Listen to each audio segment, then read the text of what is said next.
Hey everyone, you're listening to Sacred and Profane Love, a podcast in which philosophers, theologians, and literary critics discuss their favorite works of literature and poetry and how they can help us to think more deeply about love, happiness, and meaning in human life. I am your host, Jennifer Frey. I am an assistant professor of philosophy at the University of South Carolina. If you want to learn more about me, you can head over to my website, jenniferannfrey.com. You can also follow me on social media, on Twitter @JenFrey or on Instagram @ProfessorSFrey. You can also find some of my writing over at the Virtue blog. In episode 19 of the podcast, titled Love and Lust and Lolita, I'm speaking with the literary critic and PhD candidate in philosophy at Harvard University, Becca Rothfeld. Becca and I will be talking about Nabokov's celebrated novel. If you are not familiar with this material, I want to give you a heads up. This episode has mature and disturbing content, so if the kiddos are around, make sure that you turn the volume down or put in those headphones because we are going to be talking about some seriously adult things. As always, I hope you enjoy our conversation.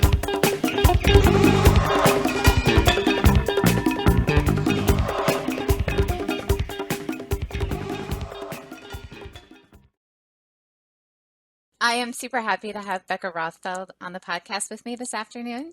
Becca is an award-winning essayist and literary critic, and she's also a fourth-year PhD candidate in philosophy at Harvard University. Becca is also, in my humble opinion, the most interesting graduate student in analytic philosophy that I've ever met, and I've met a lot of them. So welcome to the podcast, Becca.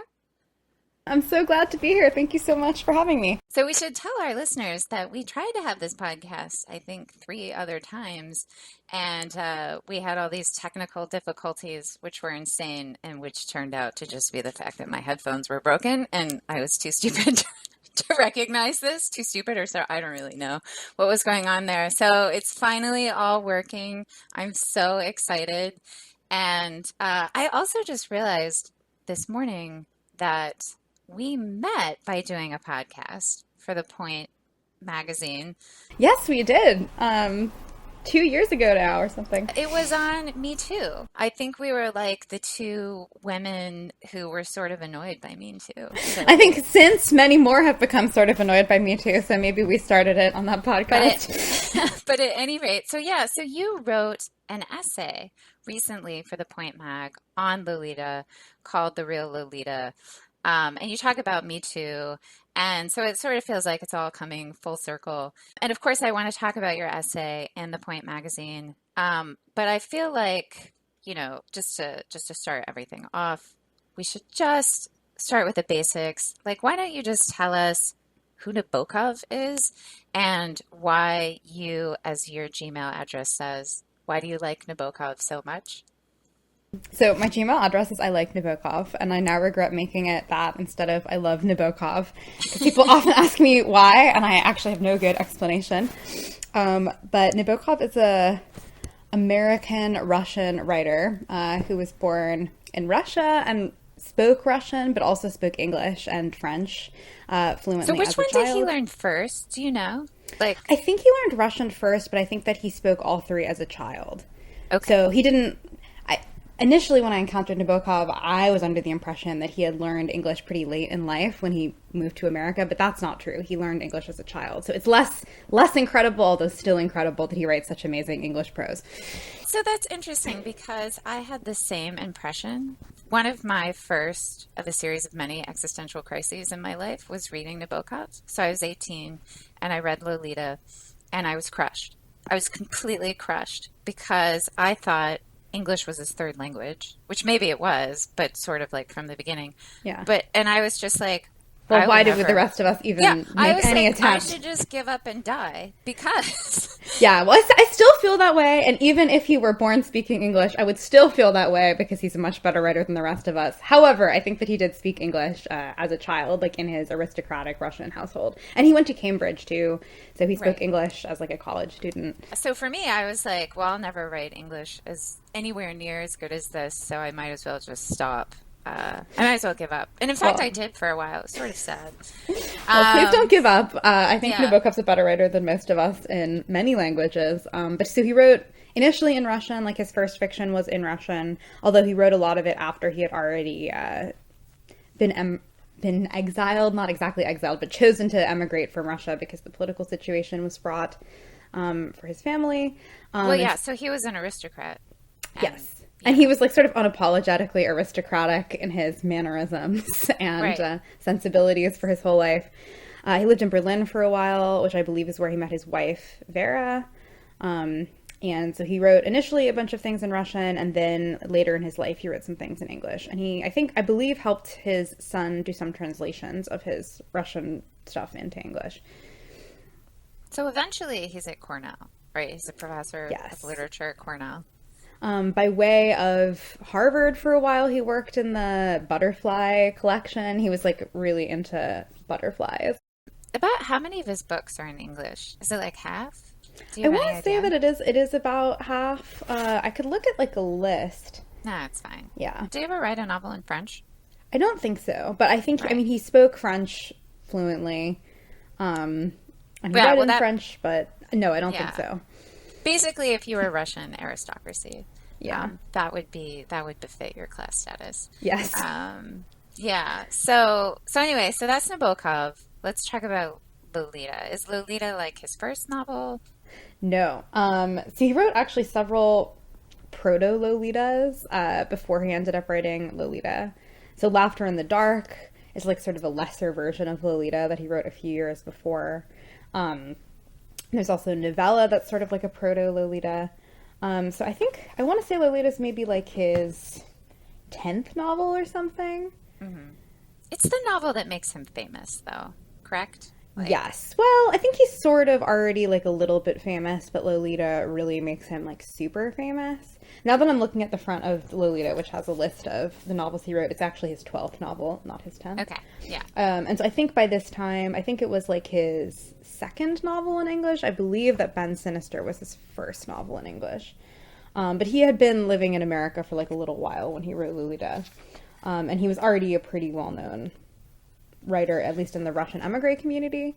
Yeah, and so why do you like Nabokov's writing? Why do you love Nabokov's writing? So many reasons. I think Nabokov basically has two modes, one of which is very devious, and I like his cleverness and his cheekiness, but I also love the emotionally rich lushness of his prose. I think just at a sentence level, he's one of the best English prose stylists, and that's probably the main reason why I like him. But I also think that so about half of his writing is just super nostalgic for his childhood in Russia, and a lot of that writing I find pretty intensely moving and like beautifully evocative of childhood. So for all these reasons, I love Nabokov, and Lolita is just a stunningly beautiful book. Every sentence of it is perfect. It really is. Yeah, no, it's crazy. It reminds me of Flaubert in that sense, right? Yes. Where there's just every sentence, you're like, okay, well, actually, the sentence couldn't be better than it is. And I think that's both very attractive and also maybe a little devastating if you're not quite able to write that way. But yeah, it's an incredibly beautiful novel, which is weird because it's also a gross novel in some obvious way. Yes.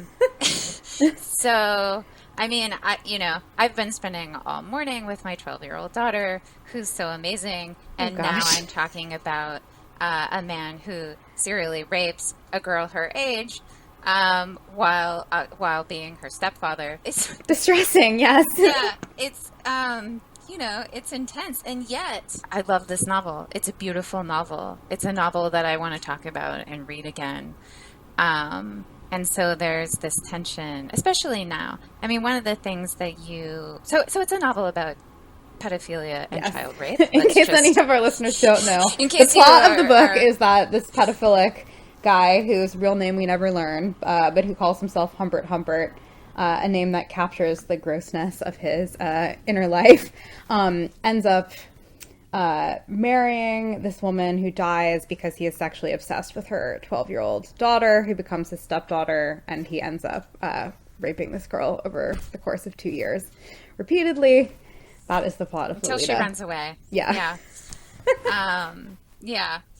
And then he tries and fails to get her back. The structure of the novel is a memoir, in a sense. Well, it's a weird sort of memoir. Should we talk about that? Yeah. So it's a memoir that it's introduced by this really funny, clever thing that Nabokov wrote, obviously, that is supposedly written by a caseworker, like a psychologist, who's reading over the memoirs that Humbert wrote from prison after he had been arrested, not actually for what he did to Lolita, but for murdering the person that Lolita runs away with when she ultimately leaves him, who's another person who's a pedophile, but one that I guess Lolita likes better. Although, her circumstances are desperate by that point. Right. And supposedly it's not being published until after everybody in the book is dead, because those are Humbert's wishes. Right. So it's sort of like, so basically Humbert is the narrator. It's his perspective on what's happened. It's his perspective on this love story. That's how he presents it. That he loves Lolita. But Lolita has a forerunner, and it's extremely important that Lolita has a forerunner. And this is one way in which we see Nabokov's cleverness, right? So who's the forerunner? So Lolita's forerunner is Annabelle. Or is her name Annabelle, or does he? Absolutely, it's Annabelle. I mean, this is, the cleverness is he's drawing directly on Poe. And he calls himself Monsieur Popo at various points in the novel. Humbert refers to himself as Monsieur Poe. Yeah. So Annabelle Lee is right. Annabelle Lee is the poem. Yes, and the girl's name is Annabelle. So she was 12 when he was 12, and so they had a perfectly age-appropriate, reasonable love affair. Totally normal. But they were never able to consummate it because their parents kept interrupting them, and then ultimately when they tried to consummate it on the beach near the hotel that Humbert's parents owned, they were interrupted by some ribald sailors laughing at them. And so I think Nabokov is kind of making fun of psychoanalysis in that he is positioning this story as the root of Humbert's lifelong obsession with 12-year-old girls in some sense, even though it's kind of obvious that he regards that as too simplistic an explanation. Yeah, well, there's also the fact that Edgar Allan Poe had a child bride. Yeah. Right? So Edgar Allan Poe, when he was 27, married Virginia Clemm, who was 13. And he lied about this. So on the marriage certificate, it says she's 21. Oh, wow. I didn't know that. She was 13. Oh, my God. Oh, yeah.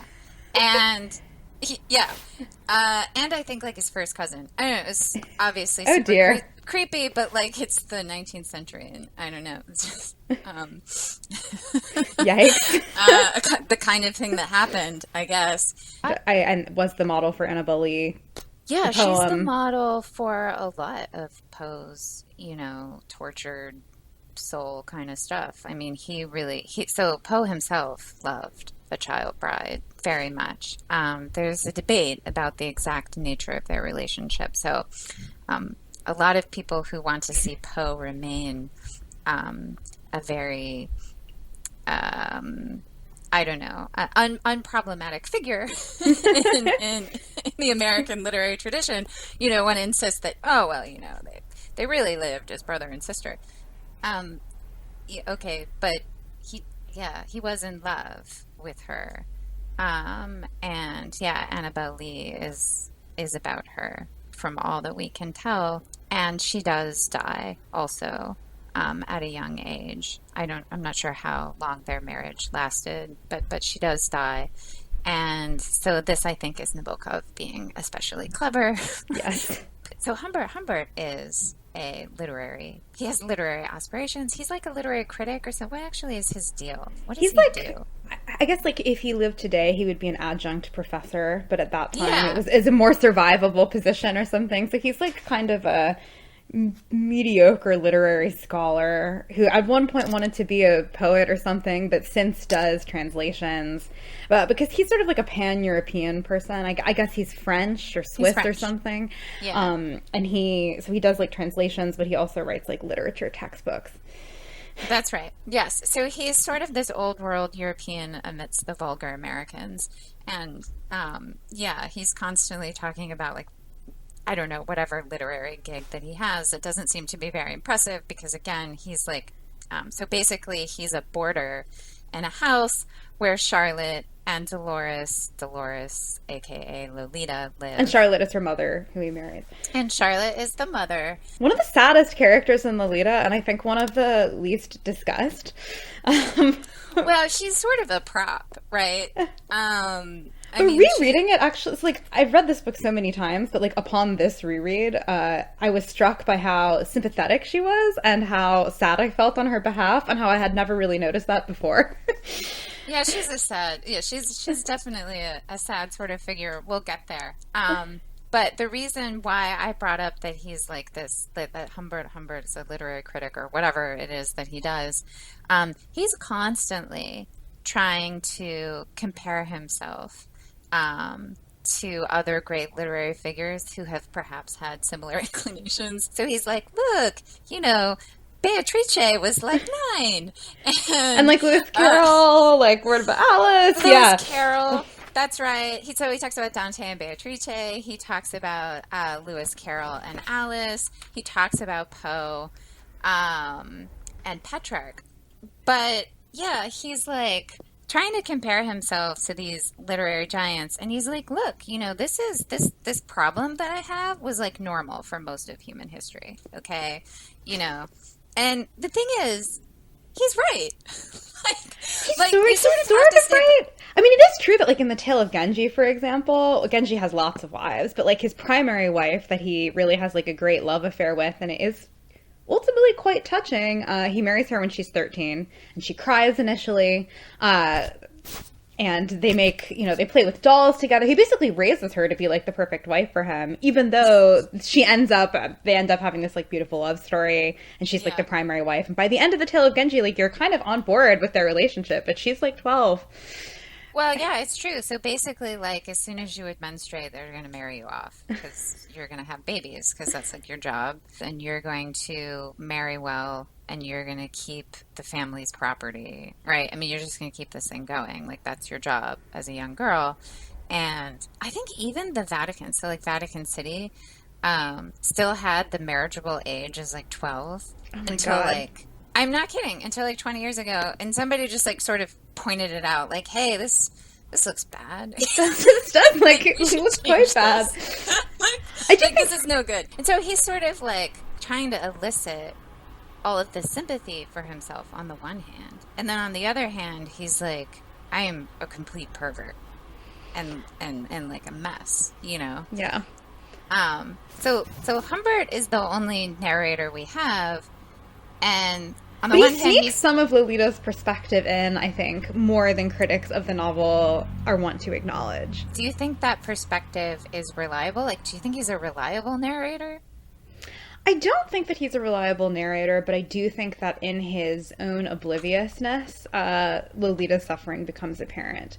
So there's like the one scene in the book where Lolita is walking ahead of him with one of her friends, and they're talking, and he hears her make some remark about death and how the worst thing about dying is that everybody dies alone. And he has a brief moment where he thinks to himself, "I realize I didn't know anything about like Lolita's inner life because I was so obsessed with." Her body and with having Yeah, sex with her that I never yeah. really gave a thought to her inner life, and in fact she's like a total stranger to me. And I think that there's several moments in the book that I think Nabokov has, I would wager that it is intentional, but that's certainly like occasion reflection on how Humbert's account of what's happening leaves out Lolita's perspective. I think that that's quite palpable when reading the book, and I think that people who are disgusted by the book understate the extent to which that's true. One of Humbert's obvious problems, of his many problems, is that he's really never able to, even from the very beginning, he's never able to see Lolita as like her own person, separate from him. She's just an object of his lust from the very beginning. And problematically, the like one of the first things that he says about her, but it's so telling. So this is when he first sees Lolita. She is Annabelle, right? I mean, he just immediately says, like, she's my dead bride, like, right in front of me. And you're like, oh, Is she? Is she though? Yeah, I think that is definitely one of his problems. I mean, part of the problem is that he basically has scorn for almost everybody that he encounters in the novel. I think that there's almost nobody in the novel that he thinks of respectfully, with the exception of Annabelle, probably because he encountered her as an equal. But he has basically unabashed, open disdain for Lolita, which in some ways makes sense because she's 12 and he is 40. And I think although we can respect children as adults, they are not stimulating like romantic partners, and they're not conversational equals because they're children. Hopefully not. Yes. Yeah. But also like he finds Lolita really vulgar because he represents her at least as like a really stereotypical American, grossly, disgustingly, grotesquely American teen. And this offends his European sensibilities, and she's uninterested in reading literature. She only reads magazines, and she only wants to eat like ice cream and hamburgers. I mean, almost to the point where he must be misrepresenting her because no one could be this stereotypical teenager. He never really sees her as she really is. Like, I mean, sometimes he sort of like breaks through his lust, but he sees her as, Annabelle Part 2, right? And in some ways he sees like every child that he's attracted to in that way. I mean, they're all just like aesthetic objects for him. And in fact, they all look pretty similar to one another. Like the criteria for being a nymphette ensure a nymphette is his word for the particular kind of young girl that he's attracted to. And their ages are between the magic islands of 8 and 14, I believe is the phrase. And they're all like long limbed and they all look sort of similar to each other. So already he has a pretty instrumentalizing relationship to all of them. He doesn't see any of them as so individual. That's right. They all kind of have a petit garçon sort of thing going on. That, right? Because as soon as they would have like breasts, or hips, like that's no good. No. He's not into that. And to the extent that he's having sex with women, he says it's just a palliative, right? It's just to like get him to keep going, right? Because they're absolutely not attracted to women. So the reason that he meets Lolita is because he's looking for a place to live, and Lolita's mom, Charlotte, has this room, right? So she's offering a room to someone, and he shows up to take a look at the room, and he hates it, right? He's like, oh God, I don't want to live here. This is terrible. I definitely don't want to live with this vulgar American woman who thinks, right, that she knows some French and is like sophisticated, but isn't. And then he sees Dolores, right? And then he all decides of a sudden, to stay. This is a place. I must live here, right? So we're already like, oh geez. So Charlotte, let's talk about Charlotte. I really pity her. I mean, I think it's telling that like, so when I first read this book when I was like 12, it didn't offend me morally. I had no inkling of the fact that maybe what Humbert was doing was wrong. I read it as completely unironic love story, and I was completely unsympathetic to Charlotte because I took Humbert's view of her. And Humbert is, I mean, unremittingly so insulting in his descriptions of Charlotte as sort of like this. He calls her scornfully like a handsome woman, like she's big and graceless, but in fact she's in love with him, and it's sad. Yeah, it is really sad. So Charlotte also is unable to see what's right in front of her nose. Like, she's also not really in contact with reality, because if she were, she might sort of pick up that this guy is creepy and has the hots for her, at that time, I think, 10-year-old daughter. And she's quite mean to Lolita as well. Like, she doesn't like Lolita very much because she perceives Lolita to basically just be intruding and getting in the way of her burgeoning romance with Humbert. She's very impatient with Lolita. Yeah, that's true. She's a little hard on Dolores. So the dad died somehow, tragically, and so Charlotte's trying to raise Dolores by herself, and it's clear that she's very frustrated with her, and for which I obviously have a lot of sympathy. I'm raising two, I have a 12-year-old daughter and a 14-year-old son, so they are frustrating creatures. It's a bad age range, it's true. And I mean, a 2-year-old's a frustrating creature too, but it's like more obvious, and she feels like, the way a lot of parents of teenagers feel, like, you're lazy, you're wasting your potential, like, you're interested in all the wrong things. And, like, it's all true, you know, actually, of Dolores. Like, but you're right. She is pretty hard on her. And there also is this strange, you know, thing where, so in a sense, she does see Lolita as in the way of her romantic interest, which is with Humbert, which is hilarious because Humbert sees Charlotte as the obvious obstacle to the only thing that he wants, which is Lolita. And then very conveniently, what happens? Well, so she discovers his diary that he's written in this illegible scrawl that he thinks no one will ever be able to decode, and he's documenting his obsession with Lolita. And Charlotte, when cleaning his room one day, after they've already been married, and he's convinced Charlotte that he loves her, she reads the diary. He tries to convince her that it's notes for a novel, which is like one of Nabokov's like winking gestures. She freaks out, writes a bunch of letters to her friends that she intends to post, runs out into the street, and is hit by a car and dies. Immediately. Immediately. Although she has written a letter to Humbert in which she says that she's willing to forgive him for his pedophilic impulses for Lolita, and that perhaps they can be together if he like apologizes and says that he loves her. Yeah. Yeah, it is super sad. Yeah, well, I think that to me, like, one of the most gut-wrenching bits in the novel is when Charlotte writes her first letter, the one to Humbert. Oh, yeah. She just sort of pours out her heart, like, in this very desperate way, like, oh, I love you, mon chéri, and it's like this bad French. And, you know, she somehow can't even say mon chéri properly, and she spells it wrong or something. And he's so disgusted by this. Like, gushing, over-the-top affection. But, of course, he also exploits her vulnerability and is like, yeah, I love you too, and now I'm gonna seduce your daughter. And she's just such a pathetic figure. Like, once they get married, she does all these home improvement projects to make the house nice for him. Yeah. And in fact, I think that she might be the ultimate victim of Lolita. Well, of course, Lolita is also a victim, but I do feel quite bad for Charlotte. I suppose as I am now I am an aging woman, an adult, I feel that her loneliness is sad to me. Yeah, no, I think she is a sad figure. And part of it is that somehow she's either through her own insecurity, her own vulnerability, her own desire for Humbert, she's sort of like oblivious to what's going on right in front of her.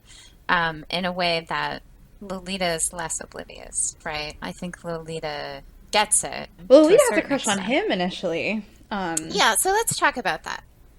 I don't think she quite understands the stakes, because I don't think that she quite has any idea what it would actually be like to enter into like a romantic relationship with like a 40-year-old pedophile. But she does perceive herself to have a crush on him because he has, I think he describes it as like, I don't know, like leading man in a movie, good looks. He's like big and hairy and French and so appealing to 12-year-old girls. Right, he's apparently very hairy. Yeah, he talks about that a lot. I mean, she likes Humbert. She likes being around him. They have, even before Charlotte dies, they have these, I don't know, how should we describe some of their encounters? I mean, they're obviously sexual from Humbert's point of view. They have like a flirtatious relationship, yeah, I would say. From Lolita's perspective, a flirtatious relationship. Yeah. So Lolita is, I mean, she's a really interesting character because she's not this kind of doe in the woods, extremely innocent sort of child. She herself is, I don't know, coming into her sexuality, coming into her puberty. She is not sexually inexperienced, right? By the time that Humbert allows himself to just fully give into his lust, right? Whereas before, he's sort of like being careful. It's sort of like we see Humbert being progressively less inhibited, less careful. And then there's a point where he's like, yeah, I'm just going to do this, right? But he initially plans to drug her, but then he claims, initiates their sexual encounter, so he doesn't have to drug her. That's Although, right. again, it seems to me unclear whether when she initiates kissing him after she's come back from summer camp, where she's like already lost her virginity at summer That's camp. right. However, it's unclear that she's aware how far it's going to go after she kisses him. But she is the one who kisses him, According to Humbert. according Which, to Humbert. again, Yeah. it's sort of like, well, I don't really know how much of this I should believe. But, yeah, well, he actually says, "Dear reader, she seduced Seduced me." me. Yeah. Yeah. And you're kind of like, or at least me, I'm like, no. Really No. though. But that's sort of his perspective, is like he's kind of in a way I think he's a little disappointed, freaked out, that she isn't a virgin, that she isn't this sort of, Snow White pure thing that he's thinking. But I think he also kind of likes it because he has all these passages where he says that like what he finds irresistible is sort of the mixture of vulgarity and innocence that Lolita embodies, that physically she's just a perfect like innocent specimen and yet her temperament is so debased. I think he likes the combination to some extent. That may be true, yeah. I mean, look, he's definitely obsessed with Lolita. And he's obsessed to the point of being ridiculously stupid. And I think that's one of the more honest features of the novel, is kind of like how lust slash love slash obsession are really hard to disentangle in any obvious way. Right? It's like, is it love? Is it lust? Is it obsession? It's all of them, right? He like picks her up from camp. He initially tells her that her mom is having surgery. He doesn't tell her that she's dead. Right. And so after they've been gallivanting around on a road trip for a little while, and he has allowed himself to be quote unquote seduced by Lolita. After Lolita gets tired of having sex with him over and over and sort of demands to be taken to her mother and to check in on her mother, he then abruptly tells her that her mother is dead, which leads to, I think, one of the more wrenching passages in the book where she leaves and she goes and she cries, and then she comes back and he says, at the hotel we had separate rooms, but in the middle of the night she came sobbing into mine and we made it up very gently. You see, she had absolutely nowhere else to go. And that's the end of part one. Yeah. Yeah. And that is a really heartbreaking scene. Because it's one of the moments where Humbert is in contact with reality, right? Where he seems to be telling us something very true, namely that he has sort of cornered his prey. And she has nowhere to go. She has nowhere to turn except to him. It seems like a very honest moment, Yes, as opposed to other ones where he's like, oh, she seduced me, or, And he kind of admits that she's like a 12-year-old in this part. Like, I think that in many other parts of the book, he represents her to us and to himself as if she is physically a 12-year-old, but as if internally she's somehow older than that because she's corrupt. But I think at this part, he acknowledges her actual age and inexperience to some extent. So then part two is basically a really long road trip. Which is beautiful. It contains like absolutely beautiful passages about like the American landscape that are some of my favorite in the book. Some people say that Lolita is also a book about sort of like a European trying to reckon with America. Which Nabokov himself sort of, he says that in his famous afterword where he like rejects all these interpretations that people have given of the book, he says that if any interpretation is right, then maybe the one according to which Lolita represents the English language, or like American vulgar English, that interpretation comes closer to the truth than any of the others. So it's like sort of about his affair with American slang. So when I think about the first time that I read Lolita, I've only read it twice. I read it when I was 18 and I read it when I was 41. Felt very different. I loved it both times, although in a different way. But yeah, the first time I read it, the pedophilia stuff was sort of interesting, but it seemed like really remote to me. The thing that really struck me was his use of language. The fact that this was a work of dazzling beauty, but not just that. It's sort of like he does things with English that are surprising, that you don't expect, that you're like, oh, I didn't really know you could do that. right? Yeah.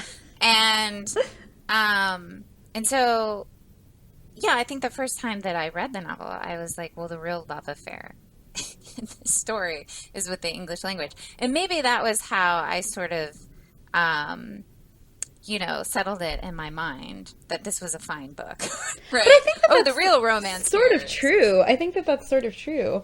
And in the afterword, he says something about how, like, the real tragedy in his life is that he's been exiled from his native language, and he's like no longer able to write in Russian because he's no longer able to write for a Russian audience or live in Russia. And so I think that maybe this is a narrative about expulsion from childhood that is parallel to his transition from his like native, the language of his childhood, to the language of his adulthood. And so it's, I guess, both a tragic story and like a love story. But I do think that the language itself is like so palpably erotic because it's so beautiful to read aloud. Like, it's so visceral. well, it's definitely erotic in the very classical sense where you're just passionately drawn to it, right? Like, it calls you out and you are in awe of it. But it's full of like alliteration and stuff. Like, it's very like sensuous prose. Like, some people write beautiful prose, but it's not sensuous. Like, Henry James writes like beautiful, ornate prose in the way that like a classical sculpture is beautiful. But like Lolita is written in like this very like carnal language that even when you're reading it, your mouth like moves along with it. Well, yeah, I mean, I think one of the things that was so striking to me about it from the beginning was like, I didn't understand you could write about sex like that. I think it's Where I was actually like, beautiful sex writing, which I know is a it is. controversial, uncomfortable thing to say, but like I think one of my favorite things about this book is it's like an erotic masterpiece, and then he's such a careful observer of her body, and like all the parts of her body that he talks about are not like the traditionally sexualized parts of a person's body. No. Like, he notices like the The crenellated hair on band her of her arms. shorts and like Yeah. her monkeyish feet, I think, is Yeah. at one point, and like it's so Yeah. beautiful. Yeah. But it's also creepy. It Like, is the thing creepy. is, 12-year-old girls do have monkeyish feet. Like, that's the thing. Like, so for me this time around, that stuff was always super creepy because he really clearly does get at sort of like a 12-year-old girl's body. So that part for me is like more uncomfortable with this time because I'm kind of like, "Ugh," But I think that the novel, and I think you talk about this in your really wonderful essay for The Point called The Real Lolita, you talk about the fact that, look, great literature isn't always supposed to be, it doesn't always function to do one thing. And sometimes great literature should make you uncomfortable. And Lolita definitely does for me. Yes. Like, one of the questions that you raise in your essay, and like the obvious question for anyone reading Lolita is, well, look, how can I enjoy a novel about this? He's raping a girl. That seems really bad. The novel doesn't function like in this didactic way, where it's like, oh, let me tell you about this bad thing and why you shouldn't do this bad thing. Like, And of course, and Nabokov, like himself, and in discussions of the book, was very opposed to the extraction of a moral message from the book. yeah, he seems to be opposed to thinking of literature in that way generally. I as have sort of written down the quote in this Microsoft Word document where he says, "There are gentle souls who would pronounce Lolita meaningless because it does not teach them anything. I am neither a reader nor a writer of didactic fiction, and Lolita has no moral in tow. For me, a work of fiction exists only insofar as it affords me what I shall bluntly call aesthetic bliss. That is a sense of being somehow somewhere connected with other states of being where art, curiosity, tenderness, kindness, ecstasy is the norm." I mean, you sort of hear that and you're like, yeah, maybe. Except child rape? Like, should I go there for this? And so one has to think, reading Lolita, that it wasn't a complete accident, that he chose something that he knew was going to repulse his readers. No, I mean, that's certainly central to the book. And I think, I mean, even in his list of, I guess, domains where art reigns supreme, where art is the norm, he includes kindness and tenderness on the list. So I think maybe despite himself, he acknowledges to some extent that it's impossible to have a work of like narrative fiction with characters that isn't morally infused in some way. I find Nabokov as a person very mysterious. Not a nice person, seemingly, in many ways. Yeah, I was talking to a student about this, a student of mine in my philosophy class about this, because she saw that I had Lolita in my bag, and she was like, "Oh my God!" And then we just talked about Nabokov for like 2 hours. But yeah, she was saying like he's like a super jerk, basically. She was saying that there are these stories of him teaching at Cornell, and his wife Vera would come in and rub his feet while he lectured, and I was like, okay, well that's like pretty much beyond the pale. That is absolutely wild. I mean, Like if that's true, he was come really on. nice to Vera, and like they were quite in love, and they had a good relationship, and he was not especially creepy towards women. So I mean, those things are great. And he certainly wasn't like actually a pedophile, but he was extremely pompous and extremely dismissive of like basically not every, but like a huge number of like excellent authors. Like he said really mean stuff about like Dostoevsky and Faulkner and Joyce, and like basically in a lot of his interviews, the sense you get is like he thinks that he's like the only smart person who's ever lived, and like the only good writer, and like the best writer. I always feel like maybe he's messing with us a little bit. You know, one of the things that I was thinking about as I was preparing for this podcast was the way that he is using Poe in particular. And of course, Poe also was one of the American literary critics who was pushing this art for art's sake kind of line that he, in his famous afterword, and Nabokov's famous afterword to Lolita, is also kind of putting forward like there is no point other than great art, and to look for a point is like vulgar or whatever. One sort of wonders if Lolita itself is sort of like testing that proposition. Like, is it true? Well, let's investigate, right? Let me write something of dazzling beauty about raping my stepdaughter. Right? But I mean, I think in some ways, like Lolita fails to establish that point because it is precisely like the moral complexity of Lolita that makes it such an amazing book. I mean, of course, the beauty of the language like contributes and makes it a total pleasure. But I do think that a book as beautifully written that had no moral dimension to it wouldn't be a great novel in the way that Lolita is. So, what is the moral complexity of Lolita? Well, I mean, of course, there's many possible answers to that. I mean, I think that my ultimate belief is that I think that part of what makes the book so genius is that Nabokov manages to make Lolita's suffering both invisible and immensely palpable. Like, it seems to me to like totally suffuse the text.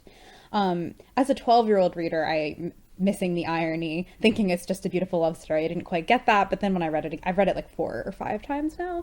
And when I read it again in high school, and then now as a maybe adult or like aspiring adult, You're an adult. I guess now I'm officially an adult, but a grad student. I pronounce you an adult. Thank you.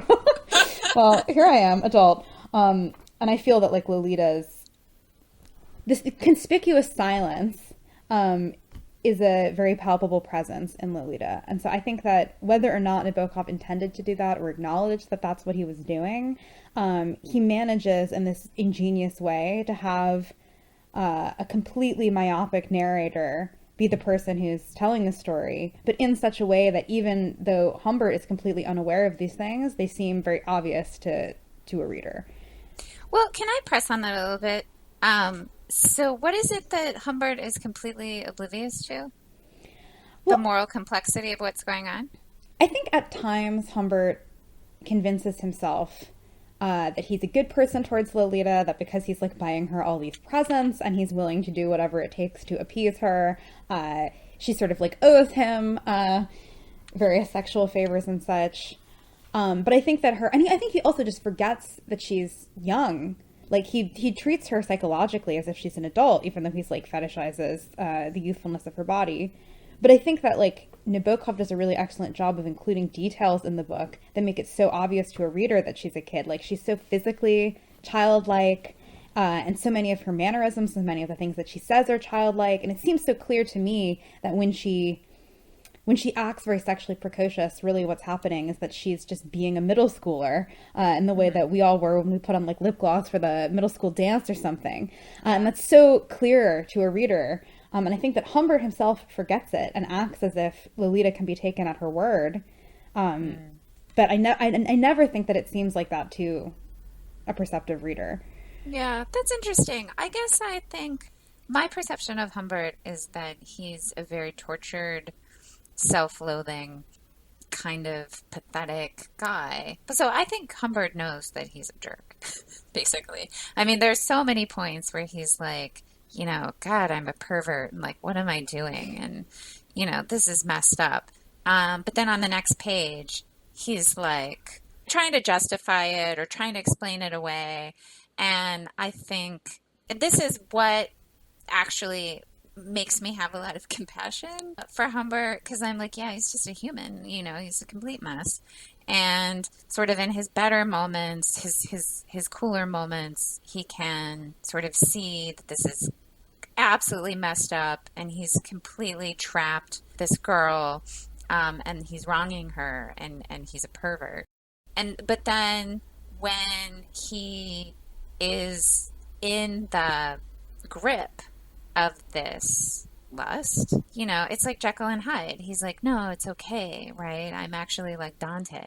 I think he's a complicated guy. I think there's a lot of self-loathing, which actually contributes. It's the fact that like Humbert hates himself so much that he basically is just like, well, whatever, you know, I'm a lost cause, so I might as well really enjoy this. But towards the end of the book, when Humbert is kind of more in tune with the reality that he's got to give up Lolita, like he's not going to get her back, you know, he can't. I mean, he makes this sort of sad last ditch effort For him, it's a big deal because she's an adult physically, and he still finds that he loves her upon encountering her again. She's pregnant, right? Yeah. I mean, that's got to be like the least attractive thing for him. Although he does have brief thoughts of Lolita having a child that he can in turn seduce. Right, which is one of the sickest moments in the whole thing. He's like, oh, she could incubate another nymphette. Which, like, and you're like, oh man, God. This is really dark. Thereby becoming just like her mother, just a stepping stone to another. So Humbert is like, I mean, he's really, really gross, but also seems to be in contact with this, like to some extent. He sort of recognizes it. But he also insists, especially at the end, that he truly loves Lolita, that this love is eternal. And you're sort of like, you know, let's consider for a moment that this is true, that he in some sense loves Lolita. What is the sense of this love? Like, what is the use of the term love in this context? I think the sense is that he still finds himself totally drawn to her, right? That in a way that is obsessive, in a way that he can't escape, right? And that I think is love in a sense. It's not a very good love, but it does capture that traditional sense of eros, right? Of just being drawn out of yourself to something else that you want, even when maybe it's actually bad for you. Or for the object of your love, in this case. Well, yeah, I just always think of Plato in the Republic, who's the guy? He's like Leonidas or Leonantus, or I can't remember his name. But he's the general who like is obsessed with looking at dead corpses. And he like knows that it's creepy, but he just can't help it. I mean, that's a kind of eros. Now it's deformed. If we think of the ladder of love, it's like way down on the bottom. It may not even be on like the first rung. But it counts, you know. It's this erotic impulse that, it can totally mess everything up for you. So, I mean, I'm not sure that I do think that he loves Lolita, despite his own protestations to the contrary. And I think that might, I mean, I sort of reject like Plato's picture of love precisely because I think that it is so unconcerned with like the specificity of the object of love. I mean, I know that there's like lots of scholarly debate about whether once you reach the stage of recognizing that what you've always been pursuing is like the form of the beautiful, or maybe the form of the good. Maybe they're the same, maybe they're not, who knows? But like, are you permitted to like continue to love the person that you like first fell in love with? Or are you supposed to devote like all of your aesthetic resources to just appreciating the form of the beautiful? And it's quite unclear. And I mean, I think that Humbert is, in some ways, his relationship to Lolita is like quite platonic, because what he's trying to access through her is the ideal nymphette that he's like been pursuing since he had this relationship with Annabelle Lee. And so, I mean, I do think that like there is something very poignant about his relationship to Lolita, because he can't live without the idea of her. He can't stand to give up the idea that he will be satisfied and that he'll be able finally to get into contact with whatever it is that he wants. But I'm not sure that, given his total disregard for her as a person, for her internal life, even though he's quite attuned to the specificities of her body in a way that I think is like makes for beautiful erotic writing, I don't know that I think that he loves her, probably for the same reasons that I like reject Plato's account of love. Yeah, so it's interesting. Well, so I'll just now plug episode 3 where I talked to Tal Brewer about this. Tal Brewer, amazing philosopher, who is, I think, maybe has a forthcoming book on Eros in which he tackles exactly this problem about Plato's view, and then he sort of brilliantly brings in this idea of a kind of stereoscopic vision. And anyway, he's got like some complicated theory about this and how to work through exactly this problem and save Plato's view. It reminds me of your conversation about Madame Bovary to some extent, because I mean, Emma Bovary is sort of doing a similar thing. Like, in each of her lovers, like, she is seeking some ideal kind of satisfaction that no person can actually, like, afford her. And really, it has nothing to do with any of the people that she is involved with. That's right. Brilliant. Yes. Episode 4. Yeah. Which I listened to. I think it was episode 4. But, like, I actually think this is also, I don't know if this is right. But when I was reading this for the second time, all I could think about was Madame Bovary.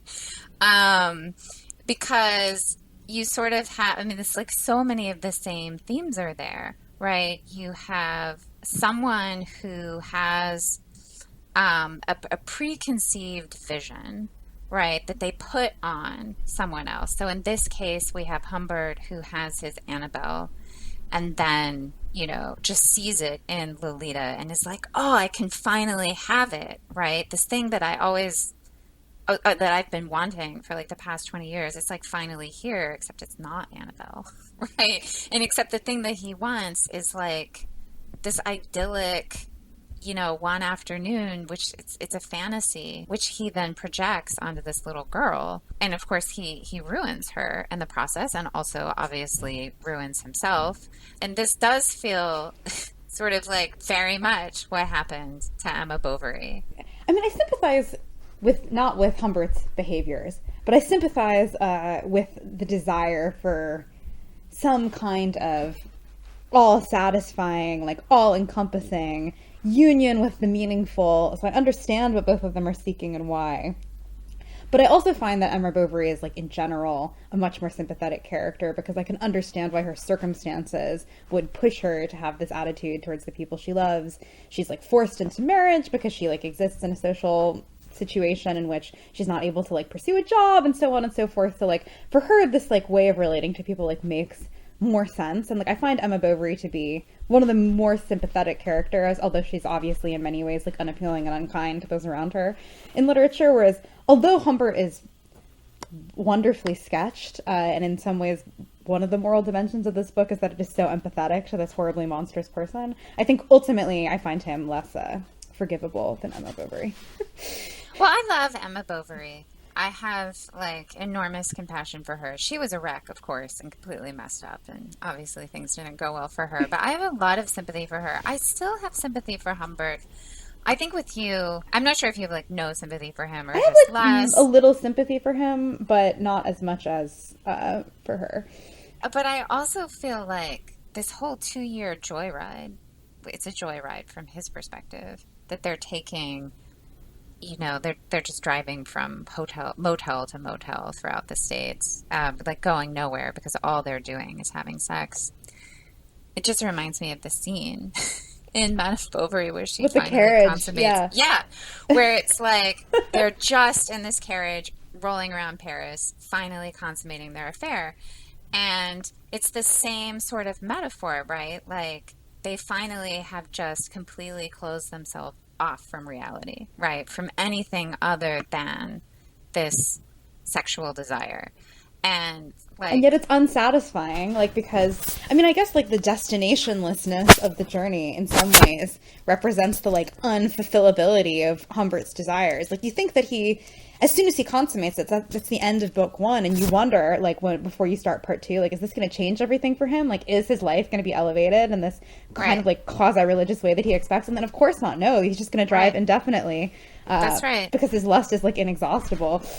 That's right. And I mean, I actually think in both novels, it's sort of like a metaphor for lust, actually, because lust, unlike love, there's some very often hard to distinguish, but you know, the deep respect in which just lust is unlike love is that lust is this very closed off inward looking thing, right? Because you just want the gratification, like you want this need to be fulfilled, and it is a kind of closing off from everybody else, like whoever you're wronging, or like whatever, you are closed off from everything else, and you're just like in the grip of your own passion, whether the passion is mutual or not.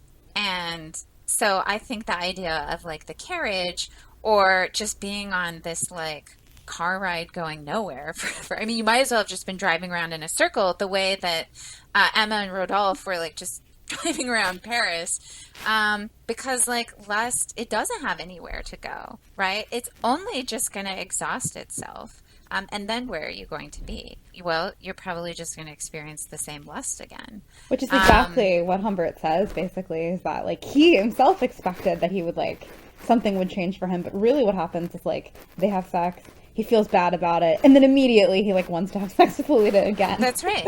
Yeah. Those are the two halves of Humbert right there. It's like so he'll like give in to his passion or rather force it on someone else. And then, okay, now I'm in a space of reflection. Oh God, this is terrible. Oh, except I want that again. Yeah. And he's never able to get out of it, not even at the end when he sees that it's over. And I don't know what you think about this, but my impression is that part of the trouble with Humbert is that he's never able to escape the past, right? So this fantasy of what he lost that summer in France is something that he's never able to get beyond it, right? So even when he tries to realize it with Lolita, and it's hopeless and it's ruined his life, and now he's in prison, he can't let go.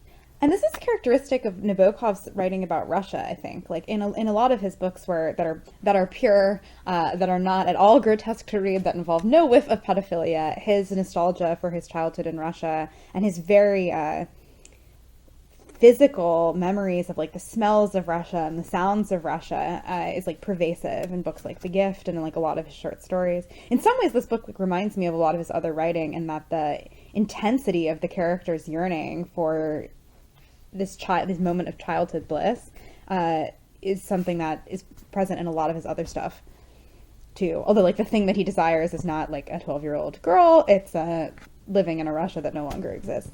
So one of the things that you say in your essay about what Lolita is really a symbol for, so one of the things that you suggest is that she's a symbol for desire itself, or the things we love but we cannot keep. Yeah, I guess I just want you to say more about that for our listeners. So, I mean, I think there's one sense in which it's just unlikely that the people you love are going to love you back, but there's maybe more like an Augustinian sense in which just as humans, everything that we love is finite. We're finite.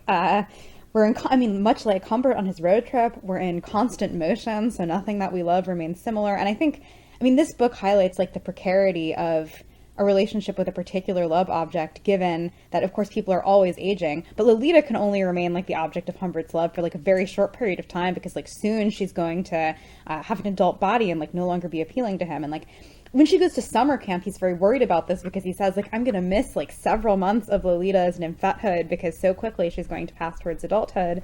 And I think that this is the relationship that in some sense we bear towards like all objects of desire as mortal beings, because we can never have the complete possession of them that we long for. And this also, I mean, this is in the Symposium as well, like Diotima says to Socrates that like part of why we always have an incomplete relationship to things that we love unless they're to the form of the beautiful is because we can never possess them forever. That's right. This is the stuff of the Confessions. This is Augustine's Restless Heart. I love it. It's so true. Augustine's the best. Like, in this tradition, you have this recognition that even though, we're finite beings, nothing finite satisfies us, right? And so we're always left with this sense that nothing ever really fulfills us. And yet, we're still left with the desire that something would, right? And of course, for the Christians, they're thinking, well, something eventually will, and it's God, and once you have the beatific vision, then actually, literally, there will be nothing left for you to know and nothing left for you to want. You'll be totally, it's just like total ecstasy forever. And for Plato, maybe that's being a philosopher. You stand in this relation to the forms. That's right. So any ecstasy that you have in this life, which, is pretty awesome, it's a foretaste of that, right? But we're sort of like, we're pilgrims, we're wayfarers, like we're not there yet. So in that sense, you're not doomed, right? In the Christian tradition. It's not just like, and then one day you're going to die. That's just it. But I think, whatever. I mean, there's just like whatever your commitments are about whether the structure of desire is ultimately doomed, it's just a fact. One way in which it goes off the rails is with, sexual desire. That we put all of our hope that some kind of erotic connection is going to be what totally fulfills us. And then, of course, like, it always ends. It's not. Yeah. Right? I mean... This reminds me of Iris Murdoch as well. I think that, like, there's whiffs of, like, the sea in here, and that's also, like, an amazing book about, like, erotic fixation, in which the character's entire sense of meaning, like, derives from his sense that if he were reunited with this person that he loved, that everything else in his life would suddenly seem fulfilling to him, and, like, they would have this, like, perfectly complete union. And, of course, he's, like, totally delusional in, like, much the same way that Humbert is. Like, he also kidnaps, actually, the person...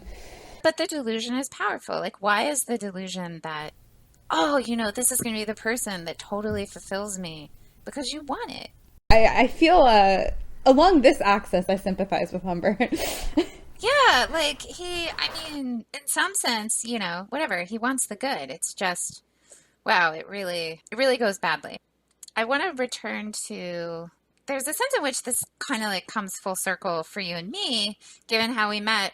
You talk about the fact that Lolita's was banned when it came out, not in the U.S., but in France and in the U.K., which, of course, is utterly predictable and banal and stupid. I think it might also have been banned. I don't know if it was banned in the U.S., but I think it was, like, not stocked in public libraries and stuff. Probably. Yeah. Right. I mean, one imagines Mrs. Smith not being thrilled about little Johnny coming across Lolita. But at any rate, you talk in your essay about kind of feminist Me Too like kind of cancel culture coming down on Nabokov. So let's talk about that, because I am well known and hated for disliking cancel culture. I too dislike cancel culture, and I think that even if I liked cancel culture, the case for canceling Lolita is terrible. Yeah, right? I mean, it just... So let's talk about that. Let's talk about the Me Too canceling of Nabokov and why that's wrong. I mean, I think that, like, the major thing to say is that... So Nabokov himself, while an unfriendly guy, is not a sexual predator. This book is not autobiographical. I mean, to my knowledge, and I think to nobody's knowledge, did Nabokov even sexually harass adult women. So it's not like I mean, in general, I have questions about what you're really doing morally wrong when you continue to consume someone's art and the person's dead, because you're not benefiting them. You're not contributing to a situation in which they have power to abuse people in the future. So I don't really see like what there is to be gained for protesting the art of somebody that we know was mean to women or other people, but who's dead. So first of all, Nabokov's dead. You're not supporting Nabokov. Supporting Nabokov's literature now is not contributing to a culture in which he could abuse anyone. Second of all, he didn't abuse anybody. So even if there were some way in which continuing to support some dead person like allows them to abuse people on the other side of the celestial sphere, that there's no risk of that in this case because he's not an abuser. It's sort of like, imagine reading Emma Bovary and thinking it were endorsing adultery. Like, what book did you read? Yeah, it's just like a book in which this happens. Like, I think that like one I find it very irritating is like one thing about the cancel culture attempt to cancel lots of things that like depict unsavory events is that like not every depiction of an unsavory event is like an endorsement of that event. And in fact, if you want art to criticize certain kinds of behavior, it has to like depict it. So like in Game of Thrones, which I don't think is a great work of art by any means, people were really angry because there's lots of rape in Game of Thrones, and it's like, well, but it seems unpleasant. Like it's a representation of like a highly misogynistic culture in which like an unpleasant thing is like happening to people and they feel upset about it. Like that's how rape should be represented. Yeah, did not watch Game of Thrones. It's not worth it. It's not good. However, like I found the rape stuff respectful in that it was like upsetting to watch, and like that's as it should be. Yeah. No, I just decided I didn't have time for Game of Thrones. I mean, which I lost a lot of my life. Deeply upsetting to my husband. He's totally obsessed with it, but whatever. Well, but you also say, so this is, I have in my marginalia, oh my God, yes, to this little line of yours, which I thought was really great. So you say, this is from your essay, The Real Lolita. Watching denizens of the Me Too movement squint so suspiciously at a book I have found so beautiful in so many ways, I can't help but feel that we are depriving ourselves to no end.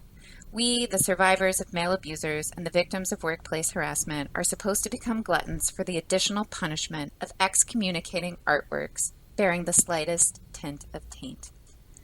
I just wanted to come hug you after I read that. Thank you. I would love to hug you as well. Yeah. I consent. Please, someone understands. like, how does taking art away from us help anything? It doesn't.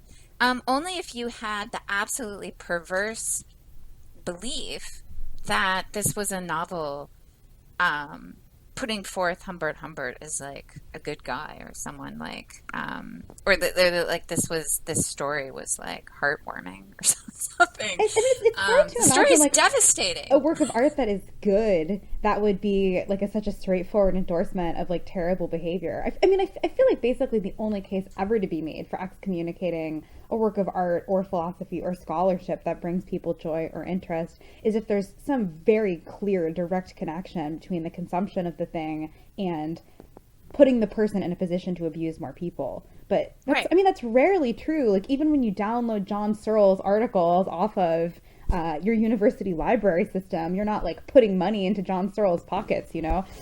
Yeah.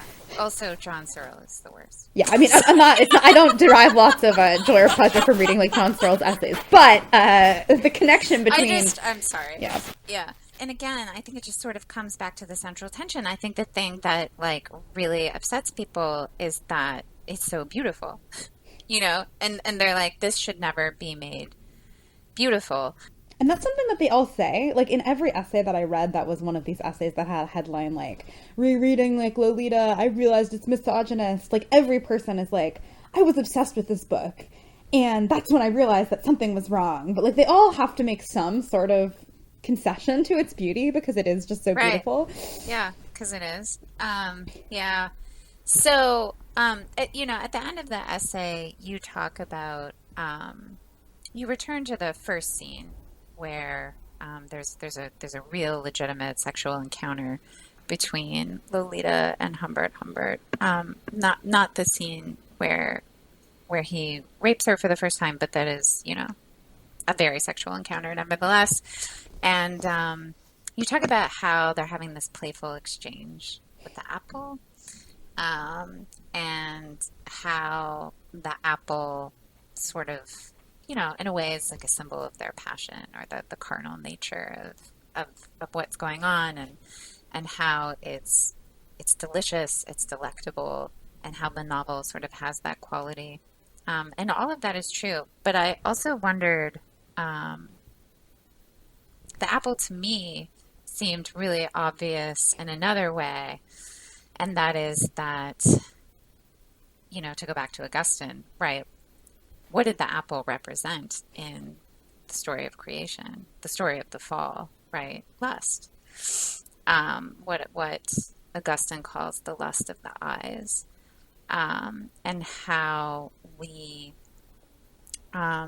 can be so easily overwhelmed with the good that we see that we want, right? That we can no longer hold in our own consciousness that, like, oh yeah, it's like the one thing God said like not to do. It was like the only thing he said not to do was eat the damn apple. Like, how is it that you couldn't manage that?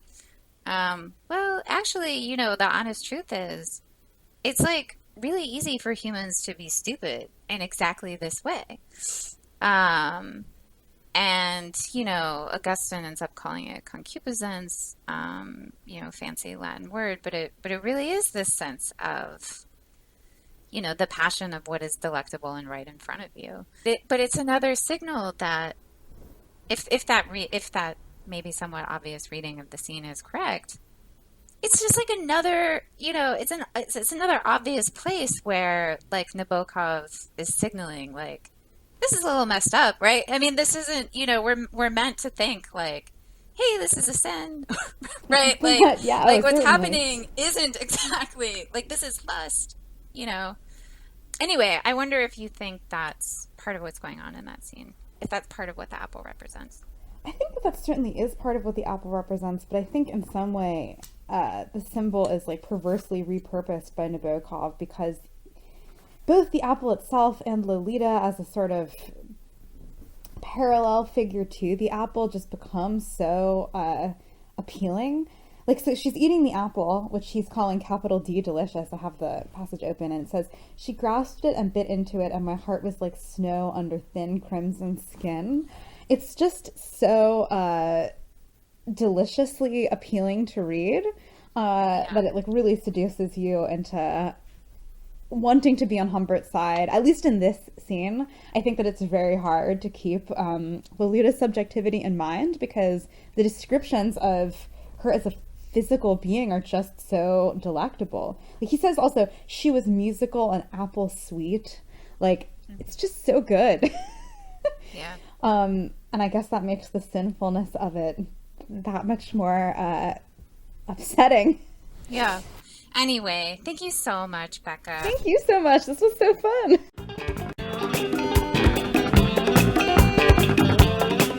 You have been listening to Sacred and Profane Love, a philosophy, theology, and literature podcast that is generously underwritten by the Institute of Human Ecology at the Catholic University of America. If you enjoy listening to this podcast, please share it with your friends and definitely leave us a 5-star review on iTunes. We need those reviews in order to become more visible to others. And if you are on social media, you can now follow the podcast on Twitter @Eudaimonia Pod.